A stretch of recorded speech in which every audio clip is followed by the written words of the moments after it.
আলহামদুলিল্লাহ। বন্ধুরা, এটা কি জানেন? আমাদের বাংলাদেশে কিন্তু জাতীয় গাছ না, কিন্তু এই গাছটা সবাই চিনে। গাছটার নাম কি জানেন? বট গাছ। বট গাছ এমন একটা জিনিস, বট গাছ কিন্তু আপনাকে ফল দেয় না, আমাকে ফল দেয় না। তো বট গাছ কিন্তু দেখতে সুন্দর, ছায়া দেয়, প্রচুর পরিমাণ জায়গা দখল করে। দেখছেন এই যে বট গাছটা, এখানে গোড়ার থেকে বট গাছটা কত কত উপরে উঠছে। এই যে এদিক দিয়ে দেখেন কত বড় বট গাছটা দেখেন। তাহলে বট গাছ নিয়ে আজকে আপনাদের সাথে কথা বলেছি। বট গাছ এমন একটা জিনিস, কিন্তু আবারও বলেছি, বট গাছ কিন্তু কিন্তু জাতীয় গাছ না। জাতীয় গাছ না হইলেও বট গাছ কিন্তু সবাই চিনে।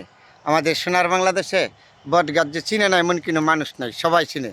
তাহলে আজকে এই গাছটা যে কত সুন্দর দেখা যাচ্ছে, বট গাছটা। এই যে ঘোড়াটাতে এই যে ডালা এইদিকে গেছে, এই যে উঠবে। এই বট গাছের ফলগুলি পাখিরা খায়। পাখিরা বিশাল আড্ডা মারে পাখিরা। এই বট গাছে যে ফলগুলি হয়, এই ফলগুলি পাখিগুলির জন্য দারুণ সুন্দর একটা খাবার, মনোরম একটা পরিবেশ। কিন্তু আজকে আপনাদের সাথে এই গাছটা শেয়ার করলাম। বট গাছটা দেখছেন কত বড় বট গাছ। বট গাছ, এই যে গাছের ডালা কোথায়, গাছ কোথায়, গাছের ডালাগুলিকে দেখতে কত সুন্দর সুন্দর একটা পরিবেশ। তার নাম হইল বট গাছ।